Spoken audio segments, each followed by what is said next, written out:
Стечени работници реагираат на спроведувањето на новиот закон за материјално обезбедување на невработените лица поради приватизација на државни предпријатија. Реагираат дека иако било најавено дека стачајците во Агенцијата за вработување ќе поднесуваат барање единствено со лична карта, им било побарано да донесат дополнителни документи помеѓу кои трансакциони сметки, на што остро реагираа. Не се работи само за трансакциони сметки, него се работи за измачени луѓе што доаѓаат 30-40 км подалеку од градот, доаѓаат тука, па ги враќаат во ПИОМ да земат лицензо за стажот, па ги терат во банката да земат трансакциона сметка, односно фотокопија од трансакциона сметка, за која не би сакал да шпекулирам, меѓутоа тоа е малку некоректно, може да се случи дека да може таа истина да се злоупотреби. Евентуално добитник или корисник на материјално обезбедување може ли уште првиот месец да му се запре за неплатена радиодифузна такса, за неисплатена вода. Од Агенцијата за вработување во Велес ги демантираат овие обвинувања и велат дека ги почитуваат законските одредби објавени во службен весник. Господинот доле што ви даваше изјава вчера дојде кај мене и кажа дека барале осмелична карта и друго. Му реков слободно на шалтерите што работат, пошто работиме стварно доста шалтери, сакаме да испаднеме во пресрет на сите странки, значи слободно да иде со лична карта и ако биде вратен да дојде до мене. Не се врати повторно тој. Од агенцијата велат дека голем број на граѓани веќе поднеле барања, а од оние кои ги затекнавме на лице место, дел беа задоволни, а дел велат дека процедурата не е едноставна како што било најавено. И бараат документи плюс, значи кој што најави другорот тому, бараат сметки, ни бараат таму неки решења, други, така да малку нели е ова шетање од една установа во друга, од друга во трета. И секој ден ова е веќе претерализм. Ја мислам да лична карта и што треба од социјалното пензионер. Документи, трансакциона сметка, друго ништо не ни помага. Да, ако не носиме да извадиме и да донесеме. Стечаните работници побараа на огласна табла да биде објаснето што се е потребно за поднесувањето на барањата. Од агенцијата пак велат дека очекуваат уште поголем број на барања, знаејќи колков е бројот на незгрижени стечајци во Велес.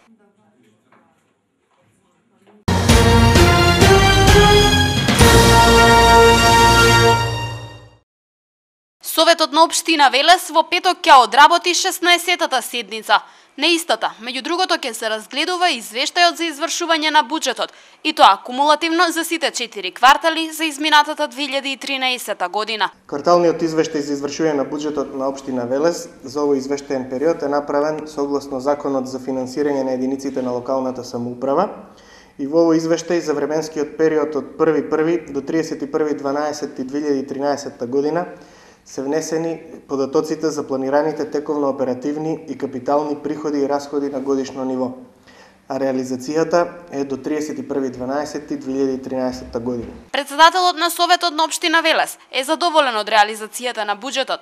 Остварениот процент на реализација според надлежните се повторува во изминатите години. Истиот вели Колев е во согласно со проекциите и очекувањата. Реализацијата на буџетот согласно на нашите проценки во последната фаза, во последниот период, имаше забележително подобрување и стигнавме до конечна реализација од 82,5%. Тоа беше горе-доле и проекција, тоа е всушност и реализација на буџетот која што наназад со години се повторува, тука некаде околу 81-82%. Лани беше 81,8%, оваа година 82,5%. Тоа значи дека генерално предвидувањето на полнењето на буџетот е остварено во задоволителен процент. Локалните власти велат дека се исполнили очекувањата за поголем прилив на средства во буџетот во последниот 4 квартал од буџетската година. Почетокот на 16-тата седница е закажан за во 10 часот.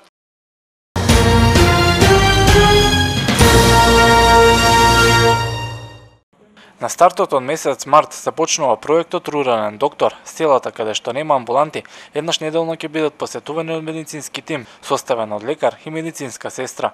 Министерот за здравство информира дека иако не е официјално започнат проектот, тој веќе одредено време промно се спроведува.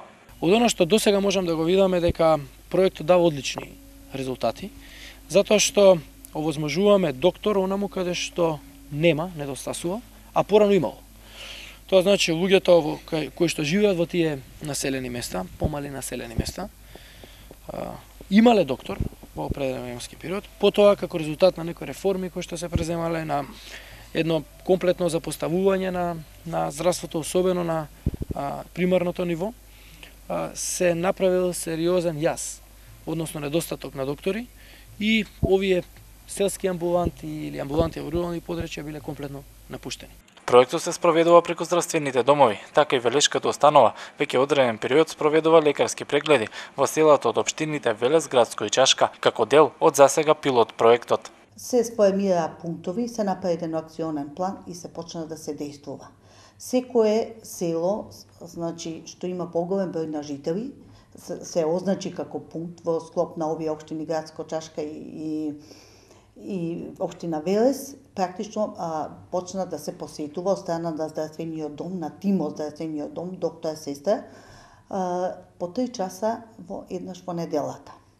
Значи, проектот веќе се реализира. Во здравствениот дом велат дека веќе во месец јануари извршиле над 500 прегледи во селата од регионот. Од Министерството за здравство пак веќе распиша оглас за вработување на доктори кои ќе работат само во руралните средини.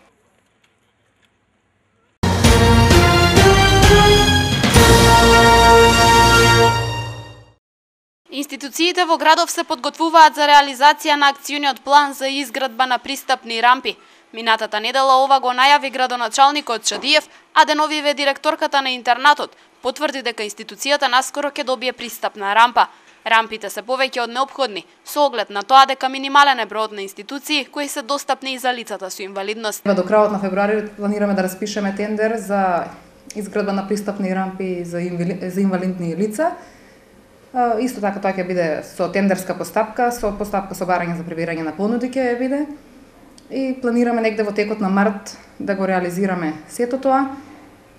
Планирано ни е исто поставување на сончеви колектори, веќе имаме аплицирано на проект за поставување на сончеви колектори во домот, кај што ќе имаме навистина голема заштеда на сметките за електрична енергија. Од ученичкиот дом се надеваат дека позитивен ќе биде исходот од апликацијата за поставување сончеви колектори.